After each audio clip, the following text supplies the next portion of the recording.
एक मौलाना एक जगह तकरीर कर रहे थे, तो उन्होंने अपनी तकरीर में एक अजीब सा जुमला कहा कि अगर कोई शख्स एक काफिर को मुसलमान बना लेगा तो उस पर जहन्नम की आग हराम हो जाएगी, वो जन्नती हो जाएगा। एक साहब कोने में बैठे हुए तकरीर सुन रहे थे, कहने लगे यार ये मौलाना है तो ना नमाज बताई, ना रोजा बताया, ना हज बताया, ना ज़कात बताई, इतना आसान काम किए काफिर को सिर्फ कलमा पढ़ा लीजिए जन्नती। वो वहां से उठे और कोने में गली के नुक्कड़ पे आके खड़े हो गए। शाम रात का वक्त था, उधर से बेचारे एक लाला अपनी दुकान बंद करके आ रहे थे, उन्होंने के बगल में लगा दिया चाकू। मैंने लाला उनका बुक खड़बड़ा गया, उसने कहा क्या बात है? कहलेगा अबे कलमा पढ़। कहले क्या? अबे कहलेगा कलमा पढ़, मौलवी ने बताया तो कलमा पढ़ा लूंगा जन्नती हो जाऊंगा। तो लाला बड़ा परेशान, कहने लगा साहब आप, मैं नहीं जानता ही क्या कह रहे हैं आप, मेरी समझ में नहीं आ रहा है, आप बताइए मुझे क्या पढ़ना है, मैं पढ़ देता हूँ। तो वो कहने लगे तुझे कलमा नहीं आता? तो कहने लगे नहीं मुझे तो नहीं आता। कहले जा तेरी जिंदगी बख्श दी मैंने, मुझे भी नहीं आता। तो इस तरह के लोग जो मौलवियों की तकरीर से असर लेते हैं, उसी का एक हमारे पास नुमाइंदा मौजूद है। रुड़की से हमने मंगाया है उसे, रुड़की से मंगवाए गए हैं, वो सज्जाद झंझट उनका नाम है। तो ये लतीफा सुनाया ही मैंने आपको इसलिए था। सज्जाद झंझट साहब मुशायरों में जिंदगी पैदा करने वाली शख्सियत का नाम है। किसी तरह का झंझट इनके आने से नहीं होता है।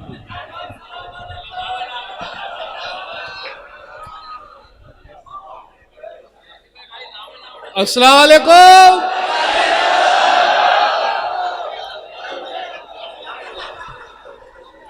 उस्मान साहब अभी हक अदा कर रहे थे शायरी का, मुशायरों का। एक मिसरा के शायर कटोरा लेकर दाद मांगते हैं।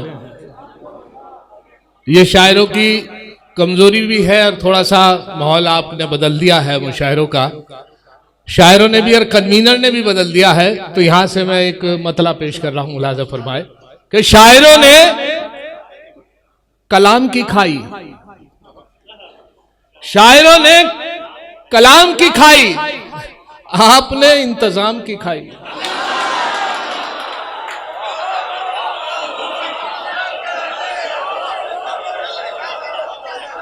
शायरों ने कलाम की खाई, आपने इंतजाम की खाई। और उम्र गुजरी है चमचागिरी में, उम्र गुजरी है चमचागिरी में, जिंदगी भर सलाम की खाई। उम्र गुजरी है चमचागिरी में, जिंदगी भर सलाम की खाई। और वसीम साहब पढ़ रहे थे, वसीम साहब बुजुर्गों से ज्यादा मुखातिब थे कि आप बूढ़े हो गए, आप बुजुर्ग हैं, आप एक्सपायर डेट हैं, आप पता नहीं क्या क्या कह रहे थे। तो मुझे ताज्जुब ये था कि उन्हें कैसे मालूम हुआ कि ये बुजुर्ग हैं, इनसे कुछ नहीं हो सकता। मतलब ये समझ में नहीं आई बात। एक साहब ने मालूम किया कि साहब जवानी और बुढ़ापे में क्या फर्क है।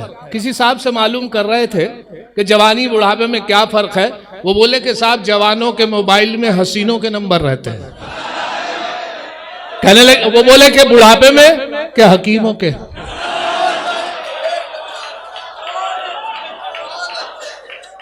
यकीन है मुझको वो मेरे होंगे, अभी मैं उनको पटा रहा हूं।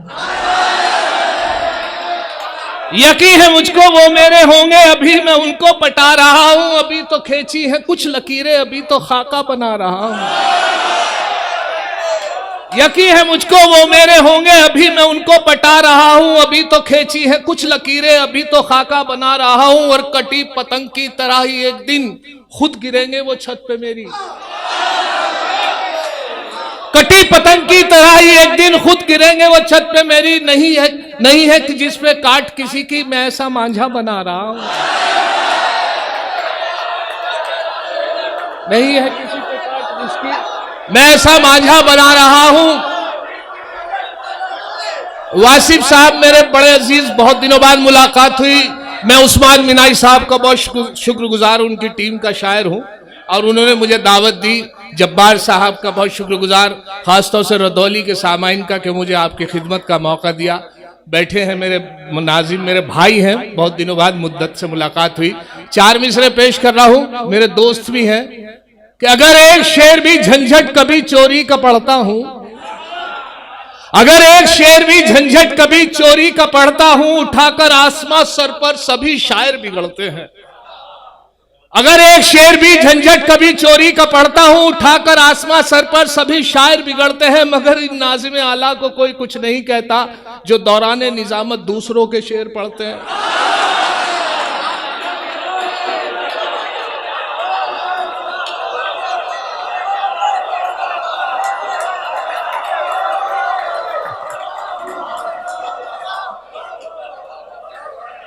और बीच बीच में से आवाजें आ रही थी, जयकारा लग रहा था, और कौमी एकजुटती का ये प्रोग्राम, मैं भी एक बार कभी कभी जयकारा मेरे से भी लग जाता है। किस पोजीशन में मुलाजा फरमाए कि देखकर जिसको सिहा रात भी शर्माती है, देखकर जिसको सिहा रात भी शर्माती है, छोकरी है वो जवां साल मेरे माली की। देखकर जिसको सिहा रात भी शर्माती है, छोकरी है वो जवां साल मेरे माली की। और वो सिहा फाम अंधेरे में जो आ जाए नजर, मैं मुसलमान भी कह उठता हूं जय काली की। मैं मुसलमान भी कह उठता हूं जय काली की। और मंत्री जी बैठे थे, चले गए।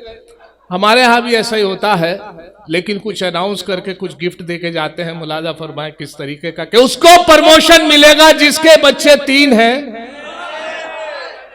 उसको प्रमोशन मिलेगा जिसके बच्चे 3 हैं। जाते जाते मंत्री जी ये भरोसा दे गए, उसको प्रमोशन मिलेगा जिसके बच्चे 3 हैं। जाते जाते मंत्री जी ये भरोसा दे गए। मैंने बेगम से ये पूछा अपने तीनों है कहां है बे? मैंने बेगम से ये पूछा अपने तीनों है कहां? बोली बेगम जिनके बच्चे थे अपने ले गए।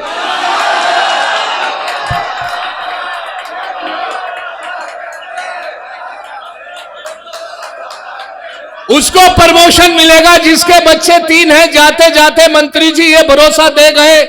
मैंने बेगम से ये पूछा अपने तीनों हैं कहां? बोली बेगम जिनके बच्चे थे वो अपने ले गए। और एक और मुहावरा को देखे कताबंद किया है। मुलाजा फरमाए किस लायक हो तो दाद चाहूंगा कि एक बहुत पुरानी कहावत है 100 सुनार की। हर जगह कोर्ट होती है अपने अपनी जबान में। मुलाजा फरमाए औलाद 101 थी जो एक लुहार की, औलाद 101 थी जो एक लुहार की, बीवी से बोले ये मेरी दौलत है प्यार की। औलाद 101 थी जो एक लुहार की, बीवी से बोले ये मेरी दौलत है प्यार की। बीवी का था जवाब अजी रहने दो मियां, इनमें है 100 सुनार की बस एक लुहार की।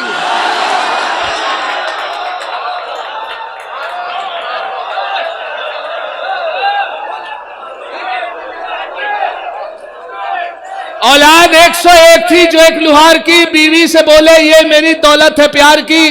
बीवी का था जवाब अजी रहने दो मियां, इनमें है 100 सुनार की।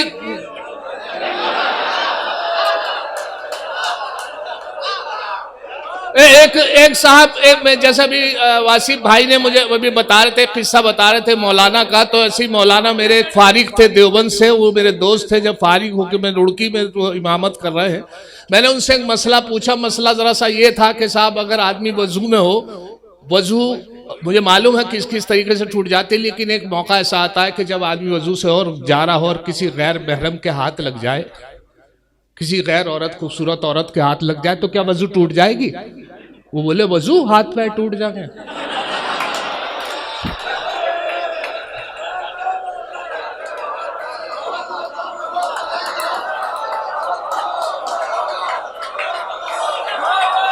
और मुलाजा फरमाए इसी हवाले से एक कथा आपकी नजर कर रहा हूं। मुलाजा फरमाए कि एक बार उसे मैंने बस आंख यूं ही मारी थी।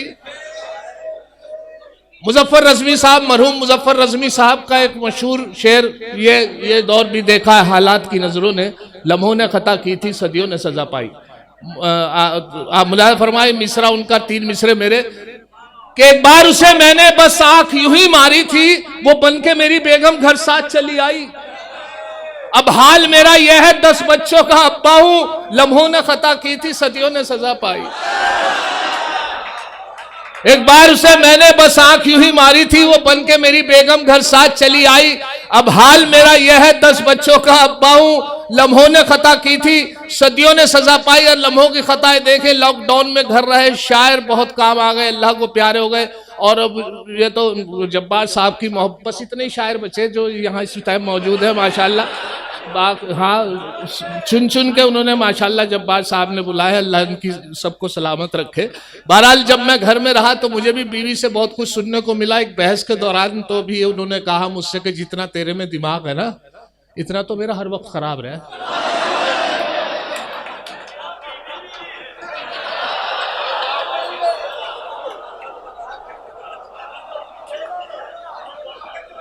अब मुलायजा फरमाए, फिर भी मैंने उन्हें इस तरीके से उनको रिझाने के लिए, इलेक्ट्रॉनिक कंप्यूटर दौर है आजकल का दौर, बहुत ज़माना बड़ा एडवांस हो गया है, उसी हवाले से 4 मिसरे उनकी नजर किए उनकी तारीफ में कि दिल है मेरा मोबाइल, तुम सिम हो मेरी जान। दिल है मेरा मोबाइल, तुम सिम हो मेरी जान, है लाइफ टाइम रिचार्ज ये मोबाइल हमारा। दिल है मेरा मोबाइल, तुम सिम हो मेरी जान, है लाइफ टाइम रिचार्ज ये मोबाइल हमारा। वो बोली अगर सच है तो बस इतना बता दो, मोबाइल डबल सिम तो नहीं है तुम्हारा। दिल है मेरा मोबाइल, तुम सिम हो मेरी जान, है लाइफ टाइम रिचार्ज ये मोबाइल हमारा। वो बोली अगर सच है तो बस इतना बता दो, मोबाइल डबल सिम तो नहीं है ये तुम्हारा। इस लॉकडाउन के हालात ये भी रहे कि मेहमान जब आ गया तो फंस के रह गया, और उसके बावजूद हालत ये हो गई कि गोश्त बिल्कुल बंद, बिल्कुल पाबंदी लगी हुई। किस किस तरीके से उनकी खिदमत करी। इस लॉकडाउन में काम बंद, मुशायरों के हवाले से कमाई बंद, तो मैंने परचून की दुकान करी। वो जो मुनासिब हुआ उनकी खिदमत में, उनकी मेहमान नवाजी में दालें रखी हुई थी, उड़द की दाल सुबह, मूंग की दाल दोपहर, और खिचड़ी है, उसके बाद चने की दाल, उड़द की दाल, मूंग की दाल। हालत ही हो गई वो जो मेहमान तक कहीं जा नहीं पाए, 14-15 दिन तक उन्होंने दालें खाई। इत्तफाक ये हुआ कि चांद की तारीख को मालूम करना था कि आज चांद की क्या तारीख है, क्योंकि 12 रबी अव्वल को मेला लगता है कलियर शरीफ, जहाँ से मैं हाजिर हुआ हूँ। वहाँ पे साहब जब 12 रबी अव्वल की तारीख नहीं, मैं भी, चचा भी, भाई भी सब बैठे थे, कोई कुछ बता रहा था, तो फिर मेहमान से मुखातिब हुए हम। मैंने कहा हज़रत आप बताइए कि आज चांद की क्या तारीख है। वो बोले कि चांद का तो पता नहीं, हाथ दाल की 14 है।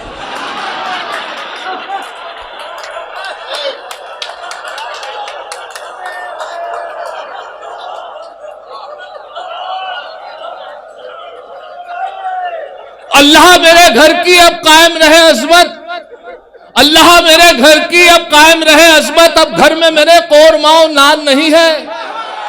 अल्लाह मेरे घर की अब कायम रहे अज़मत, अब घर में मेरे कोरमाओ नान नहीं है। शुक्र खुदा गोश्त बंद होने की बदौलत अब घर में मेरे कोई भी मेहमान नहीं है। और उसके बाद मैंने फिर भी उनकी खिदमत के लिए, मुझे ख्याल आया, वाइफ बोली कि आप खामखा परेशान हो रहे हो, और एक तरीका ये भी है मेहमान नवाजे का, अंडा तो मिलता ही है आसानी से, आप अंडा।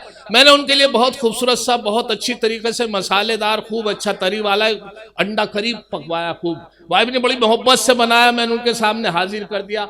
बैठे हम दोनों, लेकिन देख साहब मेरी बदनसीबी या मेरी किस्मत ख़राब कि उनको अंडे से एलर्जी थी या उनकी एसिडिटी बनती थी। वो फिर भी अंडा करी को देख के, उनके जो मैंने चेहरे के तासुरात देखे, उसके बाद 4 मिसरे सुने कि अंडा करी को देखकर मेहमान ने ये कहा, अंडा करी को देखकर मेहमान ने ये कहा, माँ बाप से भी इनकी करा देते मुलाकात।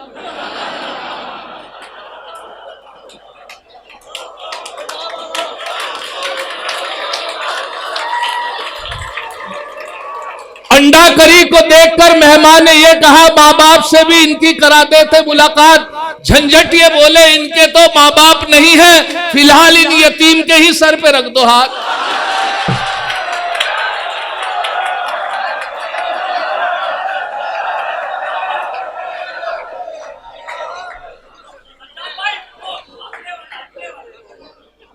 अभी बकराईद का ये अभी माशाल्लाह चल रही है। बकराईद फ्रिज में माशाल्लाह लोगों ने रख रखा है, चाहे गोश्त बंद हो ना हो। बड़े बड़े अल्लाह ने अगर हमारे गोश्त इतना नहीं दिया तो फ्रिज तो दिए ही।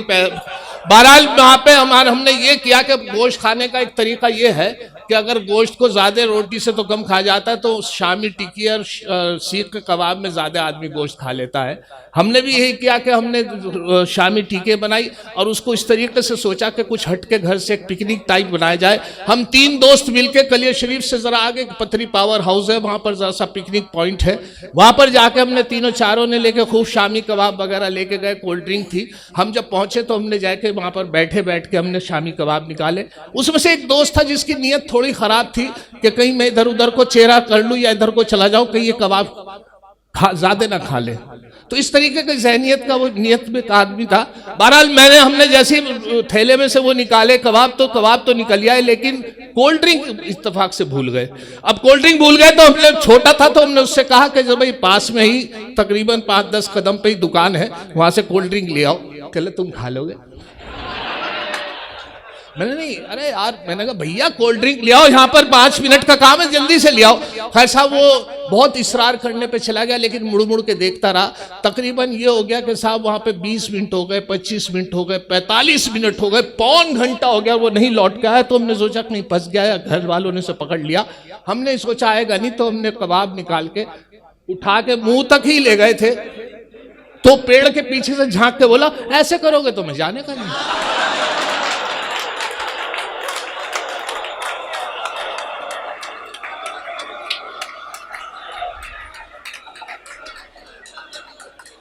अब देखिए साहब के मुलाजा फरमाए 4 मिसरे और आपकी नजर कर रहा हूं।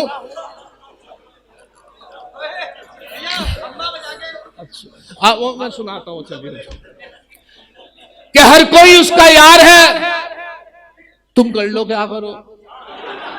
हर कोई उसका यार है, तुम कर लो क्या करो। और मुझको भी उससे प्यार है, तुम कर लो क्या करो। हर कोई उसका यार है, तुम कर लो क्या करो। मुझको भी उससे प्यार है, तुम कर लो क्या करो। और थामे है मेरा हाथ कभी वो रकीब का है? थामे है मेरा हाथ कभी वो रकीब का। 2 नाव पे सवार है, तुम कर लो क्या करो। 2 नाव पे सवार है, तुम कर लो क्या करो। और देखे साहब, एक साहब जो थे, अपनी वाइफ से मैं वसीम साहब की फरमाइश ये थी कि वो हुआ ये कि साहब मेरे बिल्कुल प्रैक्टिकल बात भी सुनाता रहता हूँ, क्योंकि मेरे साथ जो गुजरता है उसको लतीफ़े भी होते हैं और थोड़ा सा मेरा अंदाज भी इस तरीके से, कुछ शायरों को एतराज़ भी होता है, लेकिन मेरा एक अंदाज है, तो अल्लाह मुझे इसी में बुलाता है, तो इस वजह से मैं हाजिर कर रहा हूँ। हुआ ये कि साहब हमारे यहाँ एक साहब अपनी बीवी से बड़े परेशान थे, और ये हालत थी उनकी कि साहब वो इसकी इंतज़ार करते थे, कभी दिल से निकलता था कि बढ़ती भी तो नहीं। और इत्तेफाक देखे कि साहब ऐसा मौका आया कि एक बीमारी ऐसी होती है, सकता मतलब दौरा होता है एक सकता, उसमें हाथ की नब्ज, दिल की हरकत, सांस बंद हो जाता है, लेकिन वो दौरा होता है, वो कभी भी ठीक हो सकता है, वो कभी भी उठ सकता है आदमी। तो लेकिन जब उनको ऐसे हुआ कि उनको सकता हो गया, हाथ की नब्ज देखी उनके मियाँ ने, दिल की हरकत भी बंद, सांस एकदम खेलने लगे, मेरी बीवी मर गई असर में ले जाएंगे। असर में साहब इंतजाम हुआ, फिर वैसे के वैसी जल्दी उसे नहला के कफना के सब लोग लेके जा रहे थे। हमारे यहाँ कब्रिस्तान के बाहर एक बहुत बड़ा खंबा है जो बिजली का है, 4-5 हज़ार पावर की उसकी बिजली जाती है, और वो हटाया नहीं जा सका, तो उससे थोड़ा बचा के निकालनी पड़ती है मैयत। तो वो पीछे जा रहे थे सब लोग उनके में, जैसे कब्रिस्तान के दरवाजे से आके अंदर कुछ कब्रिस्तान में दाखिल होने लगे, तो एकदम उनकी मैयत जो थी वो उससे ठसक लग गई। इत्तेफाक से वो सकता भी वहीं टूट गया, खत्म हो गया। जैसे टूटा वो उठ के बैठ गई। उनके मियाँ ने एकदम देखा तो वापस लाना पड़ गया। 5 साल जी, 5 साल बाद अल्लाह का करना कि वो सच में उनका इंतकाल हो गया। सच में हो गया तो फिर उन्होंने कहा कि साहब वो मेरी बीवी का इंतकाल हो गया। सब ने हंसने लगे, नहीं अल्लाह की कसम सच में हो गया आपके। तो अब वो साहब वो जो थे, फिर उसके बाद उनको फिर वैसे ही नहलाया कफनाया, वैसे ही लेके जा रहे थे। उनके लिए बेचैनी उनके मियाँ के अंदर बहुत थी कि साहब ये कहीं ऐसा। अब वो जैसे जा रहे हैं, करीब जा रहे हैं और करीब, दरवाज़ा बिल्कुल मैयत दरवाजे के पास, वो थोड़ा पीछे रह गए। पीछे से वो जैसी दरवाजे के पास मैयत खंबे के पास पहुंची, पीछे से चिल्ला के बोले, खंबा बचा के।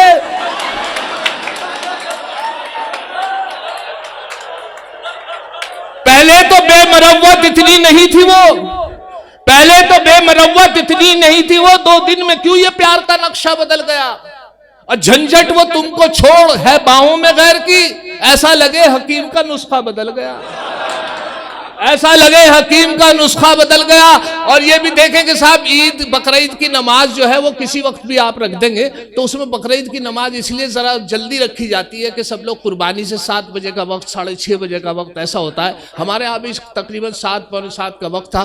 सब लोगों की नमाजें भी कुछ निकल जाती है, कुछ मस्जिद में अता होती है। मैंने भाग के नमाज पकड़ी, बड़ी तेज भाग, अल्लाह अल्लाह। खैर साहब ईदगाह में मुझे बिल्कुल पिछली सब में जगह मिली, लेकिन पहली रकत से मिली। पहली रकत से मिली, अल्लाह का शुक्र अदा किया। मैंने कहा मुझे उम्मीद थी मैं आखिरी मुक्तदी, मेरे बाद कोई नहीं आ पाएगा, ये सोच के मैं नियत बा। इत्तेफाक देखेंगे एक रकत निकलने के बाद 2 लड़के बड़ी तेजी से आए, हाफ रहे, उनकी एक रकत निकल गई, दूसरी रकत में अरे बहुत बुरा हाल हो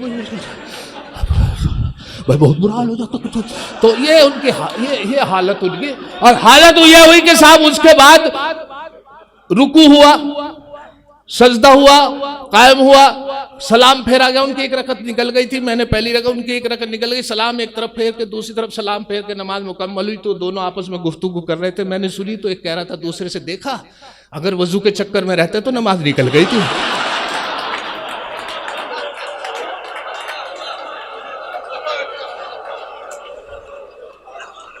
दाढ़ी अगर नहीं है मुसलमान तो है वो, दाढ़ी अगर नहीं है मुसलमान तो है वो, तबलीग के जलसों में भी जाता जरूर है। दाढ़ी अगर नहीं है मुसलमान तो है वो, तबलीग के जलसों में भी जाता जरूर है। पढ़ता नहीं नमाज कभी वो तो क्या हुआ, लेकिन जुमे के रोज नहाता जरूर है।